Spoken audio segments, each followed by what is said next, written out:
이스라엘의 농부들은 1년에 3번을 추수합니다. 이들은 그때마다 명절을 지키는데 그것이 이스라엘의 3대 명절입니다. 겨울 보리를 거두고 해묵은 누룩을 제거하는 봄에 맞는 무교절, 유월절이라고 합니다. 여름 뿌리와 밀을 거두는 맥추절, 칠칠절이라고도 합니다. 그리고 올리브와 포도를 거두는 가을의 수장절, 초막절이 있습니다.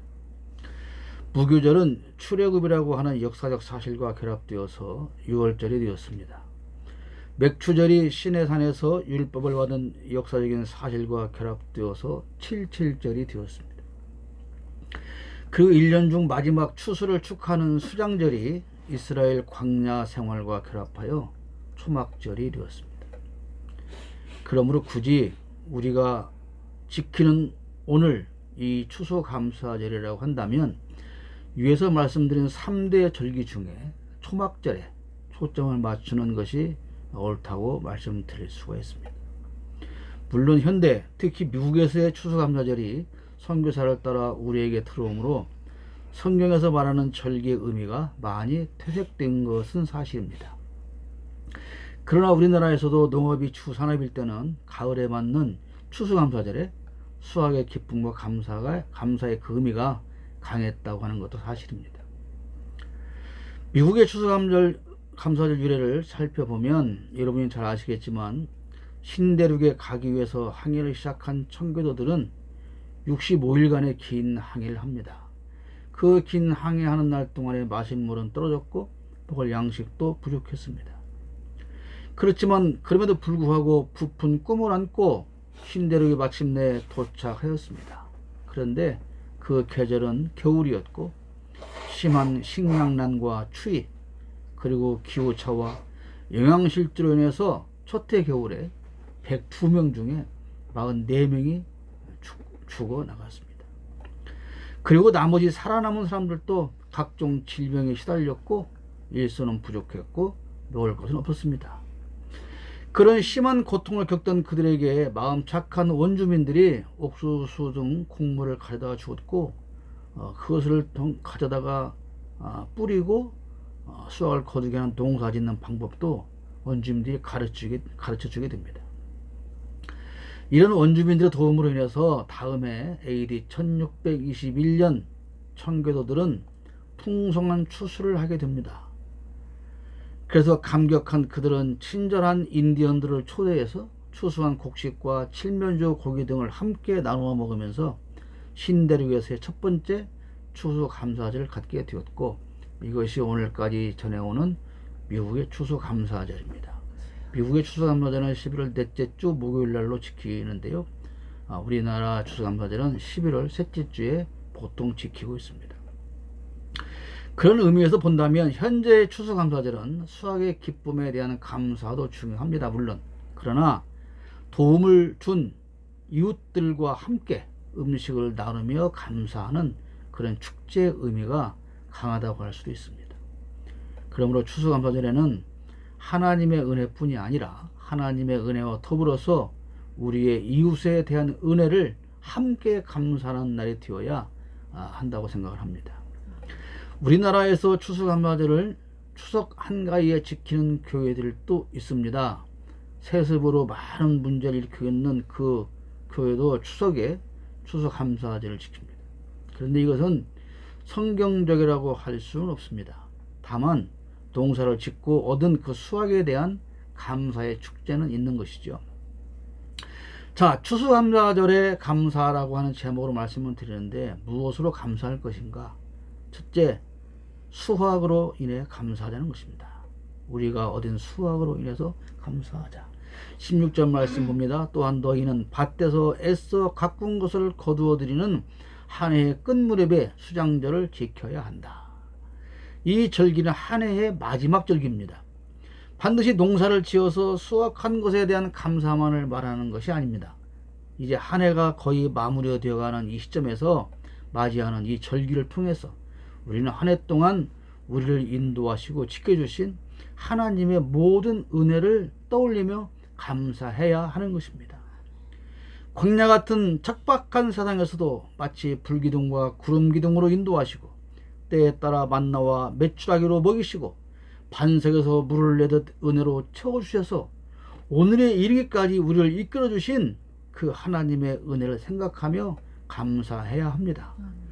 코로나 사태로 인한 어려움과 여러가지 사회적인 어려움 속에서 비록 우리보다 훨씬 더 많은 것을 두고 사는 그런 사람들과 비교하면 우리는 한없이 부족한 것이 많이 있을지라도 그럼에도 불구하고 여전히 우리는 하나님의 은혜 안에서 살고 있음을 감사해야 합니다. 군대 가 있는 아들이 건강하고 무사한 것만 가지고도 충분히 감사해야 합니다. 비록 효자가 아니더라도 때로는 불편한 관계에 있다고 하더라도 그 자녀들에게서 나쁜 소식이 들려오지 않는 것만 가지고도 우리는 감사해야 합니다. 비록 학업 성적이 좋지 않아도 코로나 안 걸리고 오고 가는 길에 교통사고 안 나고 밖에서 사고 치지 않는 것만 가지고도 우리는 감사가 넘쳐야 합니다. 참된 감사는 우리의 창고에 소출이 있을 때나 없을 때나 감사하는 것입니다. 하박국 3장 17절 18절 말씀 우리가 너무 잘 아는 말씀이죠. 무화과나무에 과일이 없고 포도나무에 열매가 없을지라도 올리브나무에서 딸 것이 없고 밭에서 거두어 들 것이 없을지라도 우리의 양이 없고 외양간에 소가 없을지라도 나는 주님 안에서 즐거워하련다. 나를 구원하신 하나님 안에서 기뻐하련다. 6년간이나 식물인간으로 지내다가 얼마 전에 죽었다는 모 재벌을 아실 겁니다. 그 사람의 삶이 행복했을까요? 그 재산을 다 물려받았지만 수많은 사람의 눈에서 피눈물을 흘리게 하고 엊그제도 재판정에 나온 그 아들은 행복할까요? 신앙인이라고 늘 기도하는 모습을 보였지만 서울시를 하나님 앞에 봉헌한다고 했지만 감옥에서 17년을 지내야 하는 우리나라의 어느 전직 대통령은 과연 행복하며 감사가 넘칠까요? 미국의 대통령을 지내고 기독교인임을 강조하고 재벌이었지만 그러나 선거에서 패배하고도 받아들이지 못한 그 트럼프는 과연 행복하고 감사가 넘칠까요? 그는 이제 대통령 임기가 마치면 수많은 범죄 혐의로 말미암아 조사를 받아야 되고 그 재벌이라고 하지만 지고 있는 빚이 2조 원이나 된다고 합니다. 그의 부인은 남편이 대통령이 되고 자신은 영부인으로서 부족함이 없는 삶을 살 것 같았는데 왜 100억간에 들어간 그날부터 이혼을 준비했을까요? 사랑하는 여러분, 여러분은 지금 앞에서 말씀드린 그 사람들보다 혹시 불행하다고 생각하십니까? 그렇지 않습니다. 그렇지 않다면 오늘 우리에게 감사할 일은 차고 넘쳐야 합니다. 스펄전 목사님은 이렇게 말했습니다. 감사는 할수록 감사의 조건이 많아지고 더욱 감사하게 된다. 감사는 감사를 부르고 불평은 불평을 부른다. 촛불을 보고 감사하면 전등불을 주시고 전등불을 보고 감사하면 달빛을 주시고 달빛을 보고 감사하면 햇빛을 주신다. 햇빛을 보고 감사하면 천국을 주신다. 오늘 우리의 삶을 보면 내 자녀를 보면 우리가 먹고 사는 것을 보면 우리에게 감사의 조건은 얼마든지 차고 넘칩니다. 추수감사절에 수확으로 인한 감사가 있어야 되고 두 번째는 초막으로 인한 감사가 있어야 됩니다. 광야에서의 초막의 은혜로 우리는 이 날을 맞이하면서 하나님의 은혜를 돌아보며 감사해야 한다는 사실입니다. 초막절, 곧 수장절은 그저 과일과 곡식을 수확하는 것에 대한 감사로만 그치는 것이 아닙니다. 이스라엘 백성들은 수확을 마치고 곡물을 창고에 수장하고 나서 집을 떠나서 밖에서 7일 동안 초막을 짓고 그곳에 거해야 합니다. 레위기 23장 42절 말씀 보면 이래 동안 너희는 초막에서 지내야 한다. 이 기간에 이스라엘의 본토 사람은 누구나 초막에서 지내야 한다. 왜 그래야 할까요? 이어서 말씀합니다. 23장 43절에 이렇게 하여야 너희의 자손이 내가 이스라엘 자손을 이집트 땅에서 인도하여 낼 때에 그들을 초막에서 살게 한 것을 알게 될 것이다. 나는 주 너희의 하나님이다. 이 초막 생활을 통해서 이스라엘 백성은 과거 광야에서 40년 동안 훈련받던 때를 기억하며 그 광야에서 지켜주신 하나님의 은혜에 감사해야 한다는 것입니다. 초막은 말 그대로 풀로 지은 하늘이 보이는 천막입니다. 레위기 23장 40절 첫날 너희는 좋은 나무에서 딴 열매를 가져오고 또 종려나무 가지와 무성한 나뭇가지와 갯보들을 꺾어들고 주 너희 하나님 앞에서 이래 동안 절기를 즐겨라 이렇게 말씀하고 있습니다. 백성들은 감람나무, 화성나무, 종려나무에 무성한 가지와 버들을 취해서 지붕 위나 뜰 안이나 하나님의 전뜰 안이나 혹은 넓은 광장에 초막을 짓고 7일을 보내게 됩니다. 이 초막에 누워서 밤하늘을 보면 달도 보이고 별도 보입니다. 비록 엉성한 공간이지만 그런데도 이 초막을 통해서 광야의 백성들은 그곳에서 추위와 더위를 피했고 만나와 메추라기를 공급받아 그 위험한 광야를 지날 수 있었고 그렇게 도우신 하나님의 은혜는 절대 잊으면 안 된다는 것입니다. 여러분, 우리가 사는 세상을 광야라고 합니다. 요즘 우리나라 수도권에 사는 사람은 최대 이슈가 부동산 값입니다. 야당 의원들은 정부를 공격할 때마다 매일 부동산 값을 가지고 나와서 따집니다. 집 한 채에 수십억이 넘고 그것 하나 소유하는 것이 인생의 목표처럼 보입니다.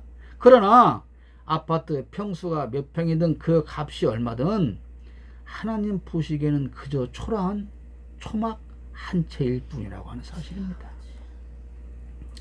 서울이라는 강남이라는 그 마당에 세워진 초라한 초막일 뿐인데 사람들은 그것이 최고인 것을 알고 거기에 목숨을 겁니다. 풀로 지은 초막은 일주일이 지나면 어떻게 될까요? 다 시들어버리고 무너집니다. 세상에서 아무리 호화로운 주택이라고 해도 영원한 천국에 비하면 그것은 곧 시들어버리고 말 초막에 불과하다는 사실입니다. 안락한 집을 놔두고 일주일 동안 불편한 초막에서 살 때 얼마나 힘들겠습니까? 그러나 그 일주일을 견딜 수 있는 것은 무엇 때문일까요? 일주일만 지나면 여전히 안락한 나의 집으로 다시 들어가 산다는 희망이 있기 때문에, 보장이 되어 있기 때문에 일주일 동안 그까지가 못 견뎌 하고 사는 것이죠.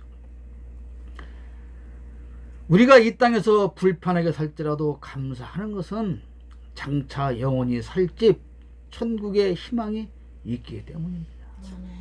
우리가 지금 이곳에서 한평생 살아가는 세월이 긴 것 같고 불편한 것 같고 고생스럽지만, 그러나 우린 겨우 일주일간 이 땅에서 초막에 누워서 장차 가야 할 천국 본향을 꿈꾸고 있는 것입니다. 그런데 말이죠, 겨우 그 일주일을 살기 위해서 그 초막을 남보다 호화롭게 지을 필요가 있을까요? 이 수십제 풀을 가져다가 이렇게 해서 더 넓은 평수를 에다가 세우려고 애를 쓰며 아기다툼을 하며 그렇게 초막을 지어야 할 필요가 있을까요? 그 초막을 짓고 소유하는 일에 인생을 건다면 얼마나 어리석은 인생입니까? 일주일 동안 살 그 초막을 위해서. 그런데 사람들은 그 시들어버릴 초막을 짓고 소유하는 일을 인생의 목표로 삼고 있으니 이 얼마나 어리석은 짓이냐 이 말입니다. 여러분, 우리가 사는 집이 얼마나 초라합니까? 호화주택이든 반지하 월세방이든 중요한 것은 우리가 얼마나 호화로운 집에서 사는 것이 아니라, 비록 반지하 월세방에 살아도 초막에 살아도 하나님께서 불기둥과 구름기둥으로 만나와 메추라기로 반석의 물로 공급해 주시지 않는다면 우리는 결코 살아갈 수가 없다는 사실입니다. 호화로운 주택이 아니라, 남들보다 더 호화로운 초막을 짓는 것이 아니라, 그 초막에서 사는 동안 하나님이 지켜주시는 은혜를 깨닫는 것이 무엇보다 중요하다는 사실입니다. 우리는 이 땅에서 매어 사는 사람이 아닙니다. 그래서 이 땅의 현실에서 일희일비하며 사는 것이 아닙니다. 우리의 참된 본향은 이곳이 아닙니다. 저 언덕 너머 천국이기 때문에 우리는 이 땅에 매어 살지 않습니다. 고린도후서 5장 1절 말씀입니다. 땅에 있는 우리의 장막집이 무너지면 하나님께서 지으신 집, 곧 사람의 손으로 지은 것이 아니라 하늘에 있는 영원한 집이 우리에게 있는 줄 압니다. 땅에 있는 우리의 장막집은 무너집니다. 사랑하는 여러분, 우리는 지금 잠시 천국의 집을 떠나 광야 같은 세상에서 임시로 초막을 짓고 살고 있습니다. 그러므로 오늘 이 시간까지 한 번도 날 떠나지 않고 인도하고 지켜주신 하나님의 은혜를 돌아보며 감사하는 것, 그것이 진정한 추수감사절에 하나님께 드리는 감사해야 한다는 사실입니다. 한 번 더 반복적으로 말씀을 드립니다. 초막들에 우리가 드려야 할 감사는 수확에 대한 감사입니다. 이스라엘 백성이 이집트에서 400년간 종사를 하며 자신들의 농사를 지어본 적이 없습니다. 자신들을 위해서 했어도 목 죽어보냈지만 동사를 지어본 적은 없습니다. 그리고 40년간 광야에서 역시 한 번도 농사를 지어서 수확을 내본 적이 없습니다. 그런데 드디어 그 광야 생활을 마치고 피 흘리는 싸움을 통해서 얻은 가나안 땅에서 첫 해 수확을 마치게 되고 이제 한 해를 마무리하게 되었을 때에 그 감격을 생각해 보자는 말씀입니다. 누가 시키지 않아도 이 사람들은 스스로 하나님에 대한 감사가 넘쳐났을 것입니다. 천신만고 끝에 신대륙에 도착하여 겨우 살아남아서 얻은 곡식으로 씨를 뿌려 첫 수확을 했을 때 청교도들의 감격과 감사를 생각해 보면 우리가 왜 감사해야 하는지 알 수가 있습니다. 그런데 우리는 그 가나안의 이스라엘 백성들처럼 신대륙에 도착한 청교도들처럼 그렇게 큰 감격과 감사가 있을까요? 우리에게는 왜 그런 감격할 일이 없을까요? 죽다가 살아날 정도의 체험이 있어야 감사가 넘치는데 오히려 아무 일이 없으니 그저 감격도 감사도 없이 살아가는 것입니다. 내래 기도원 많이 다닐 때 암 걸렸다 나았기 때문에 얼마나 감사합니까? 자기 재산을 다 바칩니다. 그런데 한 번도 암이 걸리지 않고 사는 사람은 감사할 일이 하나도 없습니다. 그래서 헌금도 안 합니다.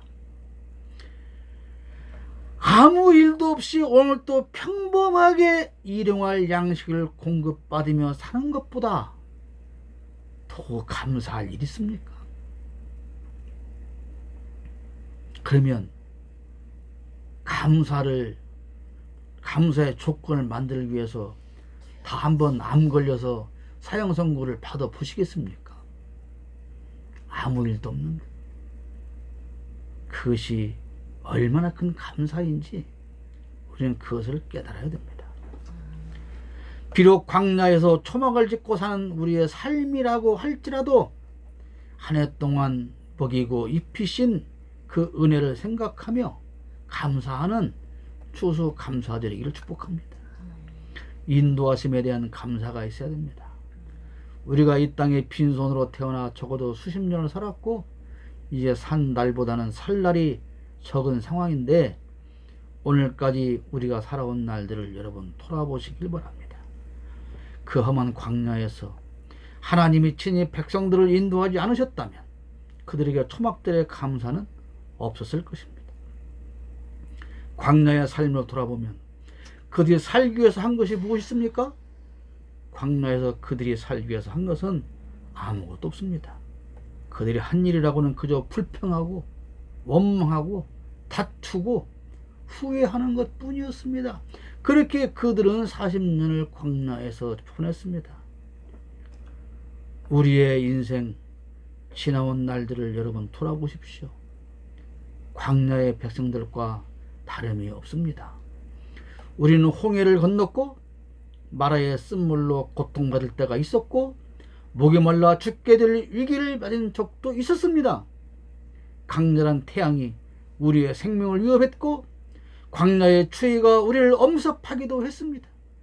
무서운 들짐승의 포효를 들으며 두려움에 떨기도 했습니다. 그러나 우리의 힘으로 극복한 것이 단 한 가지라도 있었는지 돌아보기를 바랍니다. 오직 원망과 불평뿐이었던 우리에게 하나님의 은혜가 아니었다면 오늘 우리의 손에 쥐고 있는 이 소소한 수확조차도 없었을 것입니다. 청교도들의 심정으로 돌아가서 도움 준 이웃을 챙기며 감사하고 함께 나누는 축제의 감사절이 되기를 바랍니다. 오늘 여기까지 내 삶에 절대로 잊지 못할 도움을 준 사람은 누구며 여러분에게 그런 사람이 몇이나 되는지 한번 헤아려보고 찾아보고 감사를 전하는 그런 날이었으면 좋겠습니다. 초막에 누워서 밤하늘을 올려다보며 오늘 이 순간까지 날 인도하신 하나님의 은혜에 감사하는 그런 감사절이 되기를 바랍니다. 지금 초막에 살지만 곧 영원한 안식처 본향 하늘집을 향해 갈 그날을 소망하는 감사절이 되기를 바랍니다. 어제 제 개인적으로 여동생 회갑이라고 해서 저녁을 먹고 왔는데 형제들이 모여서 정말 감사했습니다. 왜냐하면 그 동생이 뇌수술을 받기도 했고 여러 번 그 죽음의 고비를 넘기고 살았는데 이제 정말 신앙생활 열심히 하면서 그렇게 화기애애하게 사는 그 모습을 보며 참으로 감사한 그런 하루의 시간이 있었습니다. 여러분, 우리는 지금 초막에 삽니다. 뭐가 행복하겠습니까? 춥고 불편하고 그런 곳에 살고 있지만 그러나 이제 잠깐 일주일만 지나면 우리는 내 안식처 본향 하늘집으로 들어가서 영원히 평안한 삶을 살겠다고 하는 살 수 있다는 소망이 있습니다. 이 소망을 간직하는 추석 감사절이시기를 축복합니다. 오늘 우리가 이곳에 이렇게 함께 있음을 감사하기를 바랍니다. 우리가 함께 이곳에서 예배함을 감사하는 오늘 하루가 되기를 바랍니다. 우리가 함께 예배할 수 있는 이 비좁은 공간이 우리에게 주어져 있음을 감사할 수 있기를 바랍니다. 우리에게 우리가 함께 가지고 나아가야 할 청목 공동체가 있음을 감사하는 그런 오늘 하루 추석 감사절이 되기를 바랍니다. 우리가 살아온 날들을 뒤돌아보며 여전히 감사의 조건을 넘치는 감사가 늘 우리의 남은 삶 동안 함께 하시기를 축복합니다.